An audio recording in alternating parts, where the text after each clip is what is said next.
A ver. Muy bien. Entonces,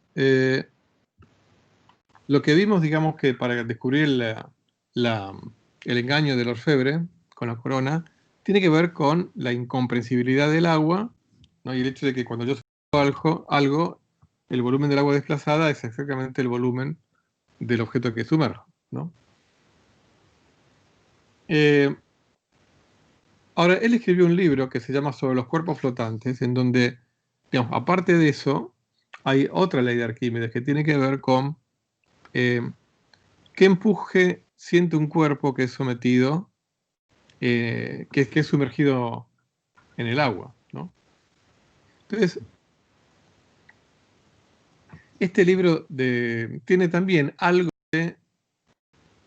tiene algo de sistema axiomático también este libro, en cuanto a que parte de verdades más obvias y va deduciendo verdades menos obvias, o hechos menos obvios acerca de los líquidos, ¿no? Entonces, por ejemplo, la proposición 3 dice, de los sólidos, aquellos que, tamaño a tamaño, son de igual peso que un fluido, si son dejados caer en el fluido, serán sumergidos de manera de no proyectarse por encima de la superficie, pero tampoco hundirse más abajo. O sea que, si yo sumerjo un cuerpo que tiene la misma densidad que el agua, ni va a flotar ninguna parte de él, ni tampoco se va a hundir hasta el fondo, ¿no? Es lo que dice Arquímedes.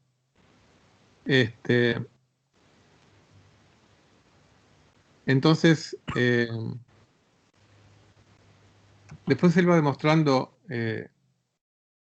para objetos que son más densos o menos densos, ¿qué pasa, no? O sea, el que es más denso que el agua se va a hundir hasta el fondo, el que es menos denso que el agua va a haber una parte que va a respuesta. Ahora, ¿qué porcentaje del total va a quedar expuesto? Bueno, ahí va desarrollando Arquímedes, también las demostraciones de Arquímedes originales son más complejas de las que uno podría realizar hoy en día, ¿no? Por eso es que no vamos a comentarlas en forma textual. Pero bueno, Arquímedes fue el que descubrió que un cuerpo sumergido recibe un empuje igual al peso del agua desplazada. O sea, esto es dicho con lenguaje moderno, ¿no? ¿Qué quiere decir entonces? Que, claro, en realidad, que si yo pusiera una balanza debajo de mis pies, sumergidos, ¿no? Como el agua lo que hace, la balanza lo que hace es ejercer una fuerza sobre mí para que yo no me caiga, la balanza. Entonces la balanza mide la fuerza que la balanza tiene que ejercerme a mí para que yo no me caiga. Ahora, en el agua, la balanza tiene que hacer menos fuerza para que yo no me caiga.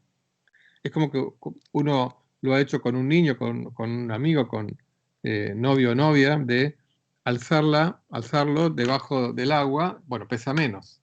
Empieza a pesar más cuanto uno más lo saca del agua. Entonces, eso tiene que ver justamente por el empuje del agua. Lo mismo va a pasar con la balanza. La balanza va a marcar menos fuerza conforme más hundido uno esté, porque es más el peso del agua que yo desplazo, ¿no? Entonces, la idea que se imaginó Arquímedes es, el agua cuando está quieta, ninguna porción de agua ni se cae ni sube. Entonces, significa que cualquier porción de agua, no importa la forma que tenga, ¿no? Debe sufrir un empuje del resto del agua igual al peso que tiene ese agua. Si no, se caería. Entonces, el experimento imaginario que hizo Arquímedes fue imaginarse que yo reemplazo un dado volumen de agua por un cuerpo que tenga otra densidad. Digamos, el resto del agua, la fuerza que hace el resto del agua, no tiene por qué cambiar por el hecho de que yo haya cambiado una porción de agua por otra cosa, ¿no? Entonces, como no tiene por qué haber cambiado, evidentemente va a seguir haciendo el mismo empuje. Entonces, si yo sumerjo un cuerpo que tiene un volumen de 1 litro en el agua, lo sumerjo completamente, el resto del agua le va a hacer una fuerza igual a 1 kilo. ¿Por qué? Porque 1 kilo es lo que pesa 1 litro de agua. Con lo cual digamos, el ejemplo es con el hierro, ¿no? Que la densidad es 7 veces mayor que la del agua. Si yo sumerjo 7 kilos, un objeto de hierro que pesa 7 kilos, cuando lo sumerja en el agua, si yo pusiera una balanza debajo de ese peso, va a medir 6 kilos, porque es el peso, es la fuerza que le tiene que hacer la balanza. ¿Para qué? Sumado al kilo, que es la fuerza que le hace el agua, el objeto no se caiga hasta el fondo, ¿no? Bueno, todo eso lo descubrió Arquímedes. O sea, la ley de la hidrostática de Arquímedes, formulada en lenguaje moderno, dice: el peso neto de un cuerpo en un líquido es igual a su peso fuera del mismo, menos el peso del líquido desalojado por el cuerpo, ¿no? Así, todo eso lo descubrió Arquímedes y está desarrollado en este libro sobre los cuerpos flotantes. Y como para terminar, uno podría hablar mucho más de Arquímedes. Un escritor griego llamado Ateneo de Náucratis, que vivió en algún momento entre los siglos II y III después de Cristo, cuenta que el rey, antes de seguir, yo el otro día cometí un error, eh, y es que cuando cité una frase en donde Arquímedes dice: tú, rey Gelón, y yo después aclaré que Gelón fue un rey que vivió en el siglo V a.C., en realidad estaba mal eso. O sea, efectivamente hubo un rey Gelón que vivió en el siglo V a.C., pero el rey Gelón al que hace referencia Arquímedes es otro rey Gelón de Siracusa que vivió en la época de Arquímedes, en Siracusa. Así que ahí después lo corregí, o sea, cuando hoy que ya termino con la unidad voy a reemplazar la quinta parte de las presentaciones y mis apuntes los vuelvo a subir con esa corrección. Y otras pequeñas correcciones que he hecho en la quinta parte, vieron pequeñas correcciones de acentos y de cositas. Así, bueno, quería aclararles esa errata. Bueno, entonces, Hierón II, rey de Siracusa, creo que Gelón fue hijo de Hierón.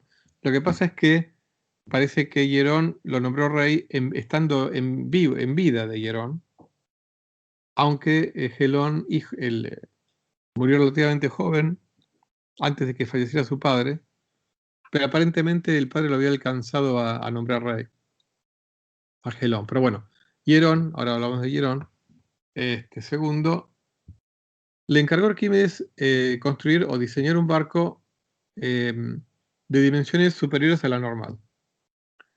Bueno, y Arquímedes diseñó el barco con la quilla, bueno, las partes así estancas y demás.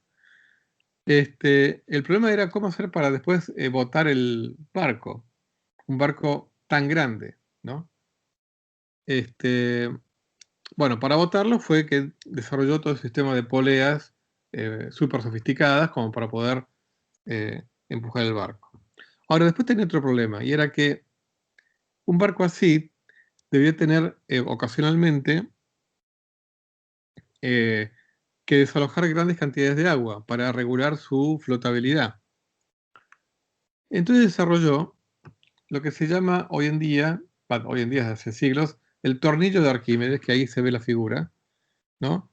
Es un cilindro donde adentro tiene como un helicoide, que cuando uno lo hace girar, fíjense la imagen de abajo, toma agua de abajo, y a medida que gira, la va elevando el agua y la deposita acá arriba, o sea que sirve para elevar agua. ¿Mm? Esto que parece una ilusión óptica, cuando uno ve un helicoide girar, esa ilusión óptica en la práctica lo que hace es subir cosas, ¿eh? Sea agua, sea esta bolita roja de la figura. ¿Mm? Es como se forman acá, ven acá en la figura de abajo, pancitas de agua, que a medida que gira las va subiendo y las deposita acá. Bueno, este invento de Arquímedes también se usó durante siglos como herramienta para sacar agua de las minas. ¿Mm? Incluso todavía hoy en día, en regiones así apartadas, sigue habiendo tornillos de agua para bombear agua. Tornillos de Arquímedes para bombear agua. Algunos dicen que quizá haya sido también inventado independientemente en Egipto antes que Arquímedes también para llevar agua del Nilo a otras tierras. Pero bueno, eso no es tan cierto. Esto sí, como invento de Arquímedes, está bien documentado. Así bueno, hasta acá con Arquímedes. Vamos a quizá el más grande astrónomo de la antigüedad. Digamos, de la antigüedad me refiero a antes de Cristo. Porque después, bueno, vamos a hablar de Ptolomeo, que es Hiparco de Nicea. Bueno, Nicea, una población ubicada en el entonces reino de Bitinia, a orillas del lago Iznik, donde ahora es Turquía. Realmente Hiparco, además de astrónomo, fue matemático y geógrafo. Se sabe que floreció, estas son estimaciones para su nacimiento y muerte, pero bueno, vivió en a lo largo del segundo siglo antes de Cristo. Ahí realizó observaciones astronómicas tanto en la isla de Rodas como en Alejandría. Hizo un catálogo de estrellas de una cantidad nunca hecha hasta ese momento, 1080 estrellas. Es un catálogo que todavía se emplea hoy en día por los astrónomos como referencia. No me refiero porque muchas medidas de posiciones de estrellas hechas por Hiparco y de planetas, bueno, se siguen usando hoy en día, ¿no? O sea, como, bueno, tablas astronómicas, ¿no? Así como hay tablas astronómicas de los babilonios, caldeos, bueno, las de Hiparco son importantes. E Hiparco lo que hizo también fue el primero griego que incorporó esta idea babilonia de dividir el círculo en 360 grados, lo incorporó, y del que se tenga registro, o sea, un globo imaginario donde están marcadas, bueno, las principales estrellas y planetas, ¿no? En estas coordenadas de grados, ¿no? O sea, con círculos de 360 grados, que sería, digamos, lo que llamaríamos longitud. Y además, ustedes se acuerdan que hasta ese momento el modelo astronómico más importante vigente era el de Eudoxo / Aristóteles, ¿no? De las esferas concéntricas. Más allá de eso, ya con Hiparco empieza a ver, digamos, la idea de ver, bueno, a ver, quiero entender el movimiento de los planetas. O sea, también se mueven en círculos, ¿no? Pero más allá de las esferas, supuestas esferas que están detrás de esos movimientos, ¿cómo hago yo para explicarlos con círculos? Bueno, Hiparco introdujo la noción de epiciclo, de la cual vamos a hablar un poquito después, con más detalle después cuando hablemos de Ptolomeo. Por ahora simplemente los que no saben qué es un epiciclo, por ahora básicamente es una órbita alrededor de otra órbita, pero después se los voy a aclarar cuando veamos a Ptolomeo. Y también las excéntricas, de las cuales también se los voy a describir con detalle cuando hablemos de Ptolomeo. Que son órbitas en donde, por más que sigue siendo el Sol, digamos, el que está quieto, pero es como que los planetas recorren órbitas circulares donde el centro de esa órbita circular no coincide con el Sol, sino que está un poquito corrido. Todo eso para poder explicar el movimiento de los planetas observados respecto a las estrellas fijas, sin renunciar a tener al Sol en el centro. Bueno, se fue renunciando de a poquito, corriéndolo un poquitito, no al Sol del centro, sino decir, el centro de las órbitas de los planetas está un poquito corrido del Sol. Entonces lo vamos a ver con más detalle. Y bueno, lo que quizá más hizo para que Hiparco pasara a la historia fue el descubrimiento de lo que se llama la precesión de los equinoccios. Que esto es algo que muestra una precisión observacional increíble para esa época, ¿no? Bueno, ¿qué es lo que pasa, no? Para entender el significado de este descubrimiento hay que entender primero qué es un equinoccio y qué es la precesión de los equinoccios, ¿no? Entonces, bueno, ustedes saben que, digamos, imagínense en esta figura que el plano horizontal fuera el de la órbita de la Tierra alrededor del Sol, ¿no? Acá, bueno, imagínense acá no está el Sol, pero el plano horizontal es el de la órbita de la Tierra alrededor del Sol. Bueno, la órbita de la Tierra, perdón, el giro de la Tierra alrededor de su propio eje está un poquito inclinado. O sea, el ecuador de la Tierra, que tiene que ver con el ecuador celeste, y el eje de rotación de la Tierra alrededor de sí misma está un poquito inclinado respecto de la vertical o la perpendicular al plano de rotación de la Tierra alrededor del Sol, ¿no? Esa inclinación es de unos 23 grados y medio, ¿no? Y desde nuestra perspectiva heliocéntrica, lo que hoy sabemos es que, al igual que ocurre con un trompo, cuando uno lo pone a girar, que empieza el trompo, mientras va girando rápido, además también empieza a girar alrededor de la vertical. Lo mismo ocurre con la Tierra. Eso se llama el momento de precesión, como un trompo. La Tierra el eje de rotación de la Tierra está girando alrededor de la vertical esta, de la perpendicular respecto del plano de la órbita alrededor del Sol. O sea, la Tierra está girando acá como un trompo, pero este giro como un trompo, que se llama precesión, tiene un periodo de más de 26.000 años. Y tuvo que ser el genio observacional de Hiparco el que lo descubriera. No es fácil descubrir esto. Esto tiene que ver, bueno, desde el punto de vista geocéntrico, de nosotros que estamos acá parados en la superficie de la Tierra, digamos, está el ecuador celeste, ¿no? Que es esa circunferencia imaginaria que tiene que ver con, digamos, en la rotación que uno ve diaria de las estrellas, está el polo norte celeste y el polo sur celeste, ¿no? Ahora, uno cuando determina en qué dirección está, por ejemplo, desde nuestra perspectiva, ¿no? El polo sur celeste, entonces uno se imagina cuál es el ecuador celeste, que sería el punto imaginario de la esfera celeste, ¿no? Más alejado angularmente del polo celeste, ¿no? Muy bien, esa es una circunferencia imaginaria que está en la esfera celeste. Ahora, por otro lado, yo tengo la órbita que describe el Sol con respecto a las estrellas fijas. Esa órbita se llama eclíptica. Estoy hablando siempre en términos de geocéntricos, o sea, cómo uno ve, ¿no? Uno, ya desde los sumerios, los astrónomos iban determinando esa imaginaria que recorre el Sol respecto de las estrellas fijas, que es una órbita que recorre una vez por año. Obviamente lo hacían por extrapolación, porque uno de día no ve las estrellas, pero si uno se imagina en un mapa celeste dónde está el Sol respecto de las estrellas fijas día tras día, ¿no? Resulta que la órbita de la eclíptica no coincide con el ecuador celeste, está inclinada, ¿eh? La eclíptica.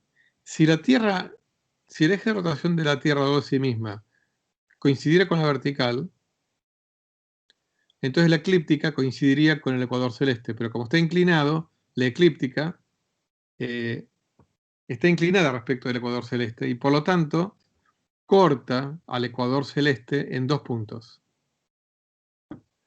Entonces va a haber dos momentos del año en que el Sol, en su recorrido imaginario con respecto a las estrellas fijas, atraviesa o corta el ecuador celeste.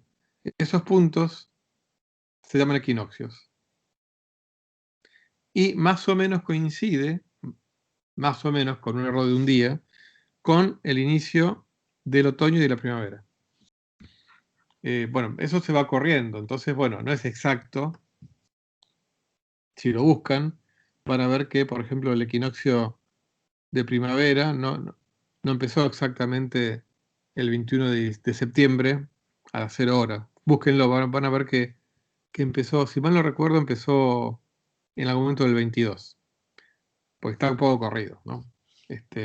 Justamente por esto, porque la Tierra va precesando. Entonces, pero es una proeza lo que hizo Hiparco.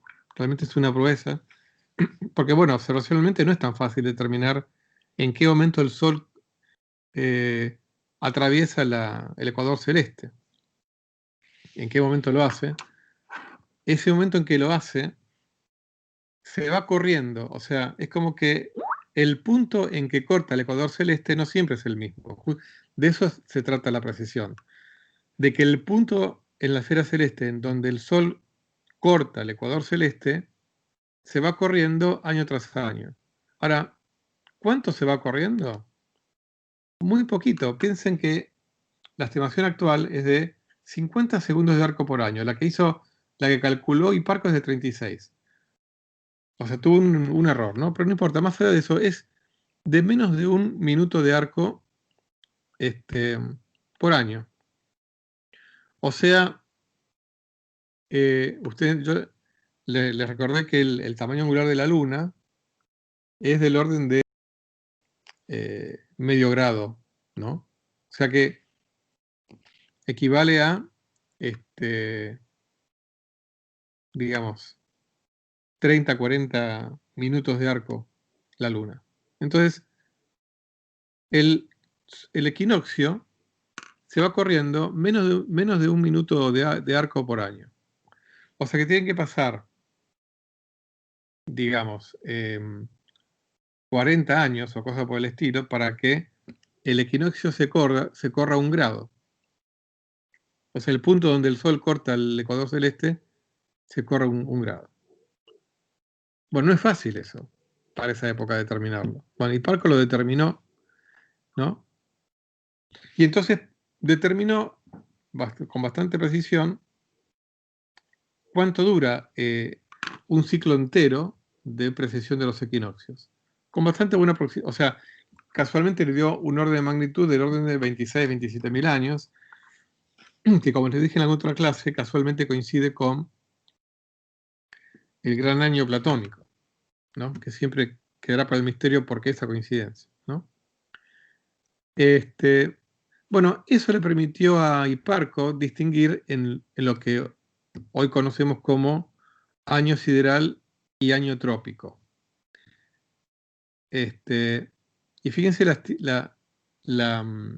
grado de precisión con que Hiparco determinó la duración del año, que lo determinó como 365 días, 5 horas, 55 minutos y 12 segundos. Fue una estimación extrapolándolo, no es que él midió al segundo, sino que hizo como una extrapolación.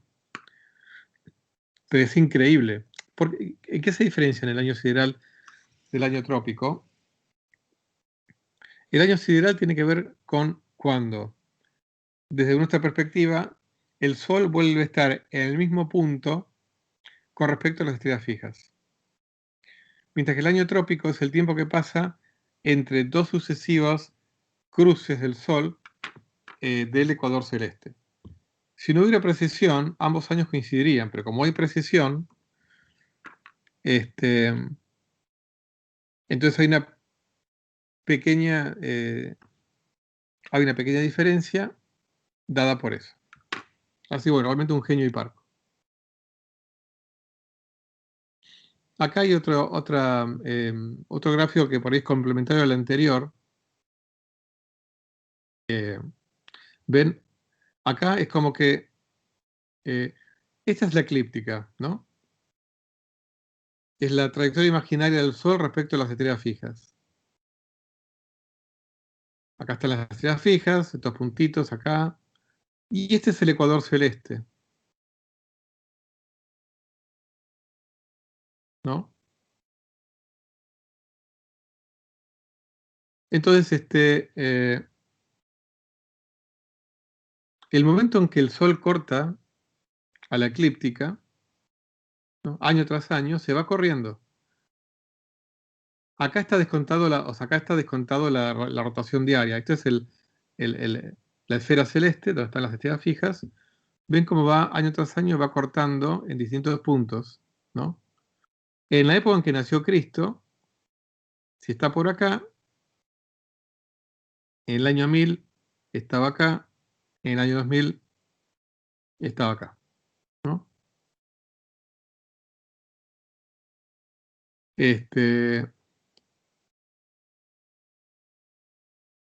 Así bueno, este es un gráfico que ustedes por ahí después lo pueden ver con detenimiento.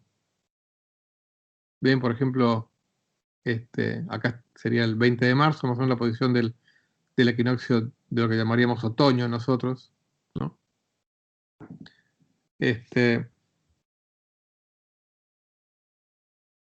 Entonces, acá comento, ¿no? Eh, que posiblemente haya habido un astrónomo caldeo, o sea, de la zona de Babilonia, llamado Kidinu, que haya señalado la diferencia entre el año sideral y el año trópico. Pero bueno, son referencias mucho más inciertas que la de Hiparco, ¿no? Así que después hubo que esperar 1800 años para descubrir la causa de esta precesión, que la descubrió Newton. Pero bueno, eso es tema de otra historia, ¿no? Muy bien, vamos a pasar al siguiente personaje importante. Uno lo podría llamar más bien ingeniero, Aerón, de Alejandría. Conocemos poco de su vida, sabemos que floreció en el siglo I después de Cristo. Como verán, vamos avanzando de a poquito en el tiempo. Han sobrevivido, por suerte, bastantes fragmentos de sus obras. Por ejemplo, el libro Mecánica. Fue un gran inventor, incluso bromista, o contratado por aristócratas que querían jugarles bromas a sus invitados. Por ejemplo, en su patio poner a pequeños agujeritos donde salgan inesperadamente chorros de agua, como ocurren por ahí en algunos lugares de esparcimiento, ¿no? Fue como una especie de continuador de algunas ideas de Arquímedes, como inventor y fabricante, eh, con el tema de las poleas, incluso desarrolló engranajes, con ruedas dentadas, realmente... Y uno podría llamarlo el inventor del primer objeto basado en el principio de acción y reacción, ¿no? Como funcionan los cohetes. En ese sentido, en el libro llamado Neumática, expone, por un lado, el principio del sifón, por el cual funcionan, por ejemplo, los inodoros, que también está relacionado con lo que se llaman el principio de los vasos comunicantes, en donde si yo tengo vasos comunicantes, el nivel del agua en cada vaso es el mismo, y lo que puede ocurrir es que se formen como masas, ¿cómo se llama? Justamente esas regiones de agua son las que evitan que pasen los olores y demás. Pero bueno, no vamos a entrar en esos detalles. Eh, y de hecho, digamos, el principio del sifón que también uno lo puede deducir de los principios de Arquímedes, de la hidrostática de Arquímedes, que tiene que ver con lo que uno a veces hace cuando quiere sacar agua, quiere sacar nafta de un tanque, que uno crea un vacío, y luego en la medida en que la punta de la manguera esté más baja que la punta de la cual se extrae la nafta, no importa que en el medio hay un tramo que vaya más alto, lo importante es que uno inicialmente crea una región de baja presión para que después, una vez que se establece el flujo, en la medida que no entre burbujas de aire, va a haber un constante flujo desde un punto más alto hasta un punto más bajo, aunque en el medio haya regiones en donde la manguera se eleva más, ¿no? Pero bueno, el que más divertido, si quieren, pero más interesante está como anticipador, es la eolípida, que acá está el dibujo de la eolípida. Acá, fíjense, hay un recipiente con agua calentada. Entonces el agua está hirviendo, circula vapor por estos caños, acá hay una esfera, donde acá entonces entra el vapor, y la esfera está toda herméticamente cerrada, salvo por estos dos cañitos. Entonces sale vapor expelido aquí y aquí. Entonces, por el principio de acción y reacción de Newton, esta esfera va a empezar a girar. Como tira vapor en un sentido, gira en el sentido contrario. Y acá lo mismo. Ambos cañitos se ayudan. Es una colaboración de los dos. Entonces empiezan a girar. Entonces, esa es la primera máquina de movimiento a vapor. Producto de la energía del vapor al ser expelido. Esto es propulsión a chorro. Esto es una esfera que se mueve por propulsión a chorro. ¿A chorro de qué? Chorro de vapor. Esto lo inventó Herón de Alejandría en el siglo I. Y la otra cosa por la cual pasó la historia es por sus ideas sobre la luz y los rayos de luz, que escribió en un libro llamado Catóptrica, donde habla mucho sobre la teoría de los espejos, construye espejos donde las imágenes se deforman. Por ejemplo, acá hay un fragmento que les puse, dice: la catóptrica es patentemente una ciencia digna de estudio y al mismo tiempo produce espectáculos que despiertan la admiración del observador. O sea, la catóptrica sería algo así como ciencia de los espejos, ¿no? Aunque involucra fundamentalmente óptica, ¿no? Porque con la ayuda de esta ciencia se construyen espejos que muestran el lado derecho al lado derecho y de modo análogo el lado izquierdo, mientras que los espejos corrientes tienen por su naturaleza la propiedad contraria y muestran los lados opuestos. Bueno, esto les cuento, ¿no? Uno lo consigue fácilmente colocando dos espejos, borde contra borde, que estén en ángulo recto. Si uno hace eso, la imagen que uno ve no es la imagen especular tradicional. O sea, digamos, uno cuando levanta la mano derecha en un espejo común, la mano que se levanta en la imagen está del mismo lado que mi mano real. Por lo tanto, digamos, para ese ser que está, digamos, del otro lado del espejo, en realidad está levantando su mano izquierda, ¿no? En cambio, cuando uno pone dos espejos en ángulo recto, hagan la prueba ustedes, si van alguna vez o pongan ustedes dos espejos, o si tienen no sé, un botiquín que tenga puertas de espejos móviles, van a ver que si levantan una mano, la mano que se levanta del otro lado es la mano opuesta, o sea que se levanta la mano derecha, ¿no? Pues todo esto lo describió Herón.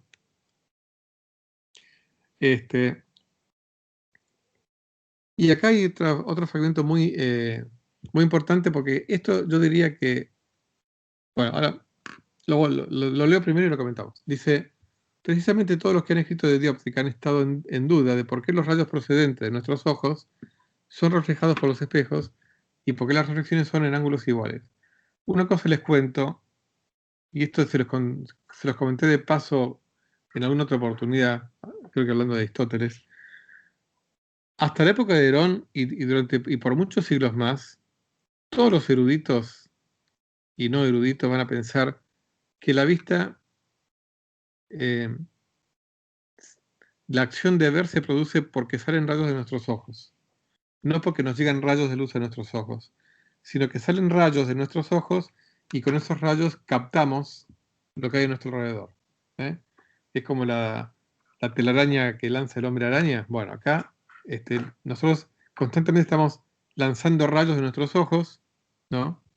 Obviamente la gente lo que decía es que esos rayos viajan con velocidad infinita y que la única forma de explicar cómo nosotros podemos abrir los ojos y enseguida ver las estrellas, siendo que están tan lejos. Bueno, lo explicaban diciendo que nuestros rayos oculares se mueven a velocidad infinita.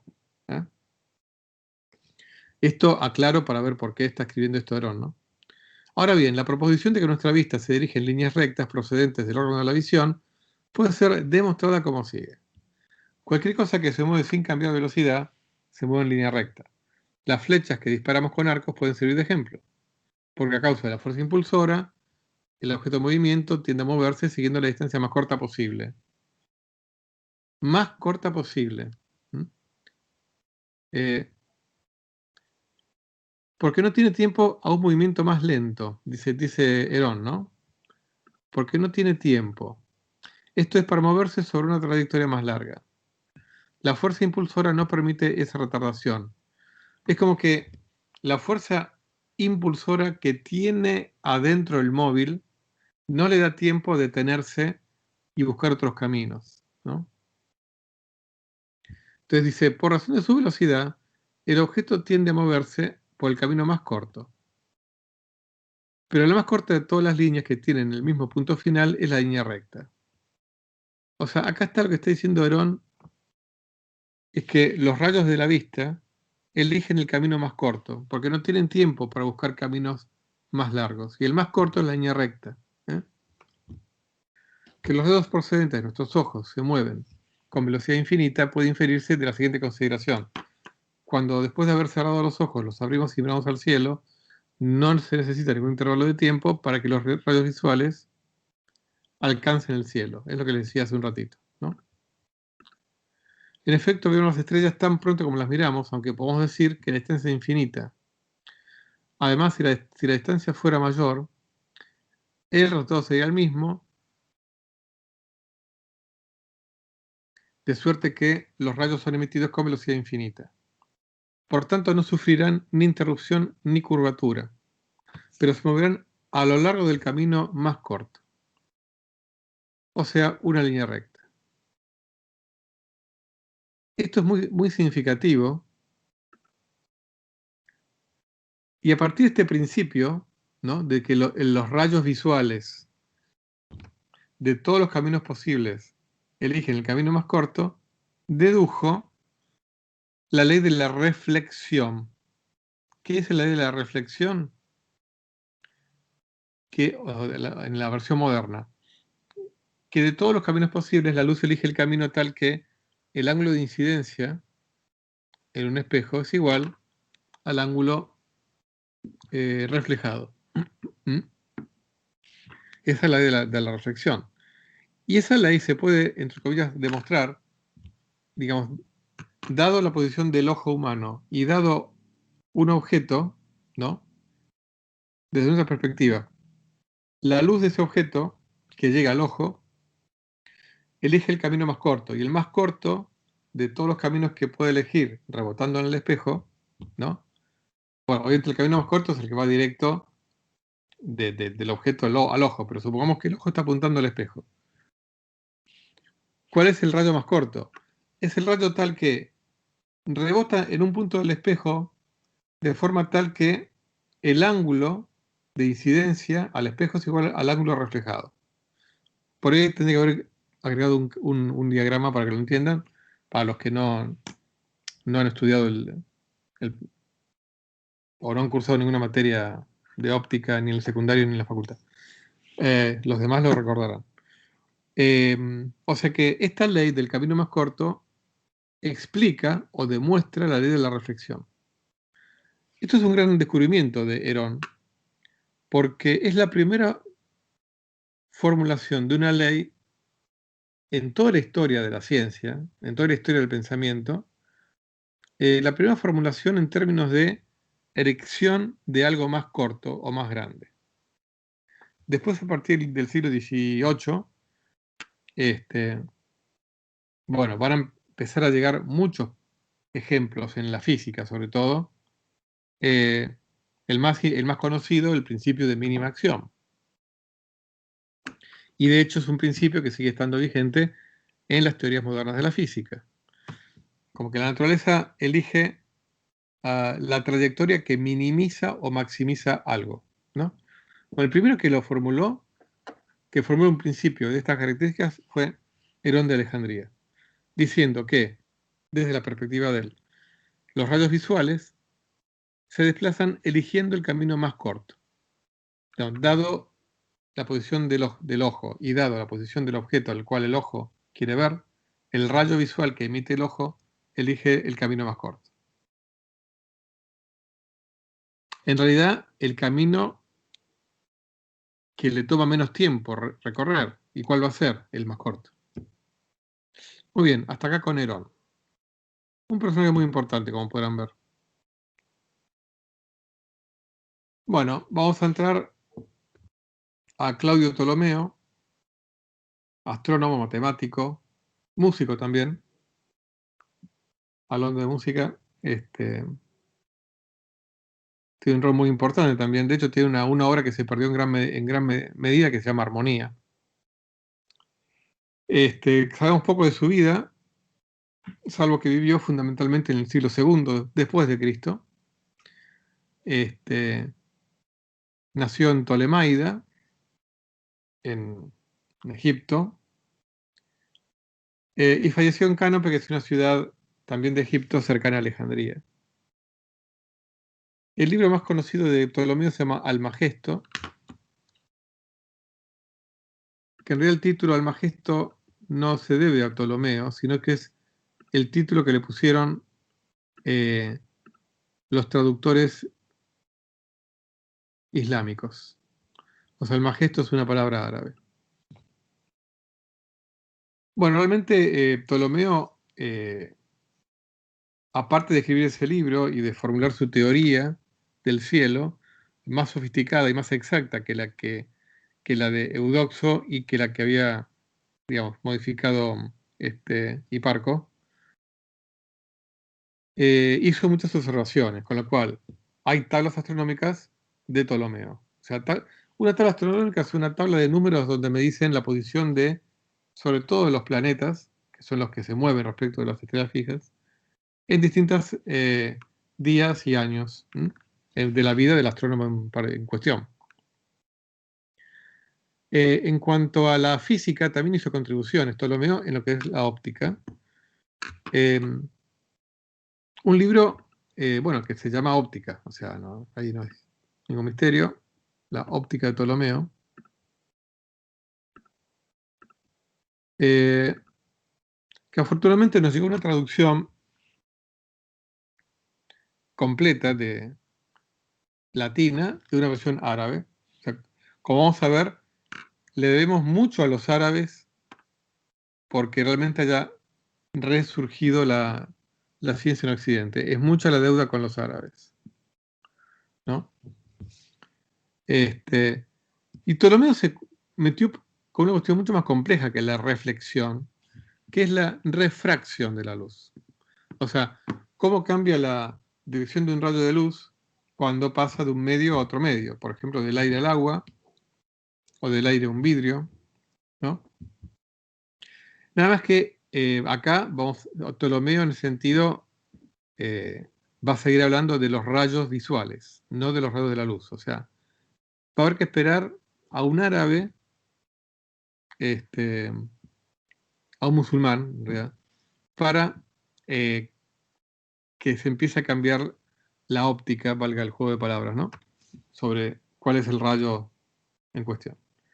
Juan dice Ptolomeo, los rayos visuales pueden ser alterados de dos maneras, por reflexión, es decir, rechazados por objetos, o sea, cuando rebotan, llamados espejos, que no permiten la penetración, y por curvatura, es decir, refracción, en el caso de medios que permiten la penetración y tienen una designación común, materias transparentes, por la razón de que el rayo visual penetra en ellos.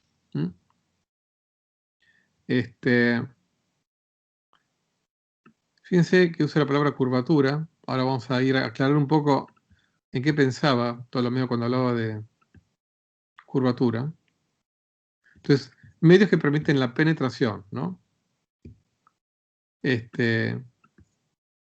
A los que se los llama, según Ptolomeo, materias transparentes y, como les digo, ¿no? El rayo visual penetra en ellos.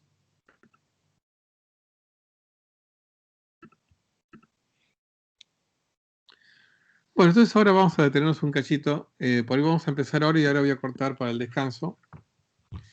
Pero voy a presentar el problema y lo terminamos de ver ahora después del descanso. Hoy desde ya que terminamos con seguridad la unidad número 3. Esto también tomé la versión, digamos, más amigable de Gamow de los experimentos vertidos en la óptica de Ptolomeo. Acá hay dos figuras, la A y la B. Ptolomeo lo que puso es una moneda colocada en el fondo de una vasija llena de agua hasta acá, ¿no? Entonces, claro, esto es el rayo visual, ¿eh? Estamos en la época de Ptolomeo. El rayo visual sale y por refracción, como entra en el agua, se tuerce, ¿no? Entonces lo ve. Pero la interpretación de nuestro cerebro es que la dirección en la cual está este objeto tiene que ver con la dirección del rayo visual que sale de nuestro ojo. Hoy en día diríamos, la dirección aparente de un objeto tiene que ver con la dirección con que nos llega el rayo de luz a nuestros ojos. Pero lo que importa es esta dirección, la dirección del último tramo, no del primer tramo. La dirección del último tramo es la que nuestro cerebro compone la imagen, con la cual... Entonces, ¿qué vamos a nosotros ver? Y que la moneda está acá, porque esta dirección la extrapolamos y la moneda está acá. Cuando en realidad está acá. Esta ilusión óptica es producto del agua y de la reflexión de la luz, o en términos de Ptolomeo, la refracción del rayo visual, ¿no?, en el agua. Entonces, lo que dice Ptolomeo es, si yo estoy acá y estoy sin agua, y mirando en esta dirección, no voy a ver la moneda. Pero si voy agregando agua, voy a terminar viéndola. La voy a terminar viendo como si estuviera acá. Es como que de repente, a medida que voy llenando con agua, me aparece una moneda acá. ¿Ok? Vamos a hacer una cosa, vamos a cortar acá.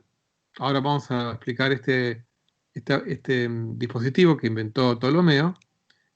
Y ya partimos de esta transparencia. Así que ahora voy a